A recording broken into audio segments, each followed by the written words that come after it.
ಗಮನಿಸ್ತಾ ಹೋಗಬಹುದು 17ನೇ ವಯಸ್ಸಿನಲ್ಲಿ ಅವರು ಕನ್ನಡ ಚಿತ್ರರಂಗದ ಮೊದಲ ಮಹಿಳಾ ಸೂಪರ್ ಸ್ಟಾರ್ ಅಂತ ಕರೆದಿದ್ರು ಅಭಿಮಾನಿಗಳವರನ್ನ. ಸರೋಜಾ ದೇವಿ ಅವರು ತಮ್ಮ ಕನ್ನಡ ಚಲನಚಿತ್ರ ಮಹಾಕಾವಿ ಕಾಳಿದಾಸ ಚಿತ್ರದ ಮೂಲಕ ದೊಡ್ಡ ಬ್ರೇಕ್ ಅನ್ನು ಪಡ್ಕೊಂಡ್ರು. ಪಾಂಡುರಂಗ ಮಹಾಂತ್ಯ ಚಿತ್ರ ಇರಬಹುದು, ಆ ಮೂಲಕ ತೆಲುಗು ಚಿತ್ರರಂಗಕ್ಕೆ ಪಾದಾರ್ಪಣೆ ಮಾಡಿದ್ರು. ಗಮನಿಸ್ತಾ ಹೋಗೋದಾದ್ರೆ 17ನೇ ವಯಸ್ಸಿಗೆ ಇವರು ಚಲನಚಿತ್ರಕ್ಕೆ ಆಗಮಿಸ್ತಾರೆ, ಚಿತ್ರರಂಗಕ್ಕೆ ಆಗಮಿಸ್ತಾರೆ. ಅದರ ಜೊತೆಗೆ ತೆಲುಗು ಚಿತ್ರರಂಗಕ್ಕೂ ಕಾಲಿಡ್ತಾರೆ, ತಮಿಳು ಕೂಡ ಮಾಡ್ತಾರೆ, ಹಿಂದಿಯಲ್ಲೂ ಕೂಡ ಒಂದಷ್ಟು ಸಿನಿಮಾಗಳನ್ನು ಮಾಡಿ ಬರೀ ಕನ್ನಡದಲ್ಲಿ ಅಭಿಮಾನಿ ಬಳಗ ಮಾತ್ರ ಅಲ್ಲ, ತೆಲುಗು ಇರಬಹುದು, ತಮಿಳು ಇರಬಹುದು, ಬಹಳಷ್ಟು ಅಭಿಮಾನಿ ಬಳಗವನ್ನು ಬೇರೆ ಬೇರೆ ರಾಜ್ಯದಲ್ಲಿ ಹೊಂದ್ತಾರೆ. 87 ವರ್ಷದ ಬಿ ಸರೋಜಾ ದೇವಿ ಈಗ ವಿಧಿವಶರಾಗಿದ್ದಾರೆ. ಅವರು 2019ರಲ್ಲಿ ತೆರೆಗಂಡಂತಹ ನಟ ಸಾರ್ವಭೌಮ ಅವರ ಕೊನೆಯ ಚಿತ್ರ ಇದಾಗಿದೆ. ಈಗ ನಮ್ಮ ಜೊತೆ ಮಾತನಾಡೋದಕ್ಕೆ ನಟಿಯಾಗಿರುವಂತಹ ಮಾಳವಿಕಾ ಅವಿನಾಶ್ ಅವರು ದೂರವಾಣಿ ಸಂಪರ್ಕದಲ್ಲಿ ಜಾಯ್ನ್ ಆಗಿದ್ದಾರೆ. ಮೇಡಮ್ ನಮಸ್ತೆ. ನಮಸ್ಕಾರ. ಹಿರಿಯ ನಟಿ ಬಿ ಸರೋಜಾ ದೇವಿ ಅವರು ಇನ್ನಿಲ್ಲ ಮೇಡಮ್, ಈ ಕ್ಷಣದಲ್ಲಿ ಅವ್ರ ಜೊತೆ ನೀವು ಕಳೆದಂತಹ ಕ್ಷಣಗಳನ್ನ ಮೆಲ್ಕು ಹಾಕುವುದಾದ್ರೆ? ಮೊದಲನೇದಾಗಿ ಅವರಿಗೆ ನಮ್ಮ ಶ್ರದ್ಧಾಂಜಲಿಯನ್ನು ಅರ್ಪಿಸಬೇಕು. ಹೌದು, ಪ್ರಾಯಶಃ ದಕ್ಷಿಣ ಭಾರತ ಕಂಡ ಅತ್ಯಂತ ಸುಂದರ ಮತ್ತು ಪ್ರತಿಭಾವಂತ ಕಲಾವಿದೆ ಆಕೆ. ಈಗ ನಾವು ಈ ಸೋಷಿಯಲ್ ಮೀಡಿಯಾ ಇನ್ಫ್ಲೂಯೆನ್ಸರು, ಸ್ಟೈಲ್ ಐಕಾನು ಇದೆಲ್ಲ ಈಗ ಮಾತಾಡ್ತೀವಿ. ಆದ್ರೆ ಕಳೆದ 30-40 ವರ್ಷಗಳ ಹಿಂದೆ ಅವರು ತನ್ನನ್ನು ತಾನು ಪ್ರಸ್ತುತಪಡಿಸಿಕೊಂಡಂತಹ ರೀತಿ ತೆರೆಯ ಮೇಲೆ ಇದು ಅಚ್ಚಳಿಯದ ಹಾಗೆ ಪ್ರೇಕ್ಷಕರ ಮನಸ್ಸಿನಲ್ಲಿ ಉಳಿದಿದೆ. ಮತ್ತು ಇಡೀ ದಕ್ಷಿಣ ಭಾರತದ ಎಲ್ಲ ಮಹಿಳೆಯರಿಗೆ ಒಂದು ರೀತಿಯ ಪ್ರೀತಿಯ ಒಬ್ಬ ನಾಯಕಿ ಆಗಿದ್ರು.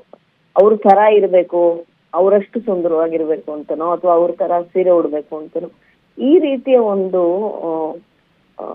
ಹಲವು ದಶಕಗಳು ಉಳಿದಿರುವಂತೆ ಅವರು ಎಲ್ಲರ ಮನಸ್ಸಿನ ಮೇಲೆ ಒಂದು ಪರಿಣಾಮವನ್ನ ಬೀರಿದ್ದಾರೆ ಅವರ ಅಭಿನಯದ ಮೂಲಕ ಮತ್ತು ಅವರ ಒಟ್ಟು ಪ್ರಸ್ತುತಿಯ ಮೂಲಕ. ಹಾಗಾಗಿ ಈ ಕ್ಷಣದಲ್ಲಿ ಅಂತಹ ಒಬ್ಬ ಲೆಜೆಂಡ್, ಒಬ್ಬ ಮಹಾನ್ ಕಲಾವಿದೆಗೆ ಶ್ರದ್ಧಾಂಜಲಿಯನ್ನ ಅರ್ಪಿಸ್ಬೇಕು. ಅದು ನಮ್ಮ ಆದ್ಯ ಕರ್ತವ್ಯ. ಅದಲ್ಲದೆ ವ್ಯಕ್ತಿಯಾಗಿ ಅತ್ಯಂತ ಸೌಮ್ಯ ಸ್ವಭಾವದವರು ಅವರು. ತುಂಬಾ ಏನ್ ಜೋರಾಗಿ ಮಾತು ಕೂಡ ಆಡ್ತಾ ಇರ್ಲಿಲ್ಲ. ಮತ್ತು ಎಲ್ಲೋ ಅವರಲ್ಲಿ ಆ ಒಂದು ರೀತಿಯ ಇನ್ನೋಸೆನ್ಸ್ ನ ಹಾಗೆ ಕಾಪಾಡ್ಕೊಂಡಿದ್ರು ಅವರು. ಅವ್ರು ಮಾತಾಡುವಾಗ ಅದು ಒಂಥರ ಅವರು ಮಗು ತರ ಇನ್ನೋಸೆನ್ಸ್ ಅನ್ನು ಕಾಪಾಡ್ಕೊಂಡಿದ್ರು ಅವರು. ಅದು ಬಹಳ ವಿಶೇಷ ಅಂತ ಅನ್ಕೋತೀನಿ. ಯಾವುದೇ ಕಲ್ಮಶವಿಲ್ಲದೆ ಮಾತಾಡೋ ರೀತಿ, ಎಲ್ರನ್ನ ಟ್ರೀಟ್ ಮಾಡೋ ರೀತಿ, ಅವ್ರ ಮನೆಗೆ ಹೋದಾಗ ಎಲ್ರಿಗೂ ಅವರು ಸತ್ಕಾರ ಮಾಡೋ ರೀತಿ, ಇದೆಲ್ಲ ಇವತ್ತಿನ ಕಾಲಕ್ಕೆ ನಮಗ್ ಸಾಧ್ಯನಾ ಅಂತಾನೂ ಅನ್ಸುತ್ತೆ. ಅವರೆಲ್ಲ ಅವರು ಫಾಲೋ ಮಾಡ್ತಾ ಇದ್ದಂತಹ ಸಂಸ್ಕಾರಗಳು ಮತ್ತು ಅವರು ಇಟ್ಕೊಂಡಿದ್ದಂತಹ ಪರಂಪರೆಗಳು ಅದೆಲ್ಲ ಇವತ್ತಿನ ಕಾಲಕ್ಕೆ ನಡ್ಸ್ಕೊಂಡು ಹೋಗೋದು ಕಷ್ಟ ಇದೆ. ಹಾಗಾಗಿ ಇದೆಲ್ಲವೂ ನಮ್ಗೆ ಒಂದು ಪ್ರತಿಮೆ ಅವ್ರ ಹಾಗೆ ಉಳಿದು ಬಿಡ್ತಾರ ಅಷ್ಟೇ, ಅದಕ್ಕೆ ಪರ್ಯಾಯ ಇರೋದಿಲ್ಲ. ಯು ಹ್ಯಾವ್ ಟು ಜಸ್ಟ್ ರೆಮಿನಿಸ್ ಹರ್ ಈ ತರದ ವಿಷಯಗಳಲ್ಲಿ. ಮೇಡಮ್, ನಿಮ್ಮ ಮತ್ತೆ ಅವರ ಕೊನೆ ಭೇಟಿ ಯಾವಾಗ ಆಗಿತ್ತು? ಆ ಕ್ಷಣದಲ್ಲಿ ಏನೆಲ್ಲ ಮಾತಾಡಿದ್ರಿ ಅಂತ?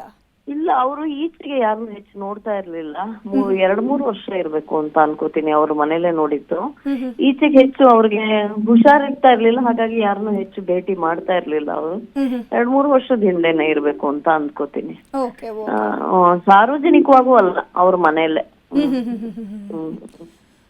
ಅಂದ್ರೆ ಅವರ ಪ್ರೀತಿ ವಾತ್ಸಲ್ಯಕ್ಕೆ ಎಲ್ಲೇ ಇಲ್ಲ ಬಿಡಿ. ಹೌದು, ಖಂಡಿತವಾಗ್ಲು. ಥ್ಯಾಂಕ್ ಯು ಮಾಳವಿಕಾ ಅವಿನಾಶ್ ಅವರೇ, ನ್ಯೂಸ್ 18 ಜೊತೆ ಮಾತನಾಡಿ.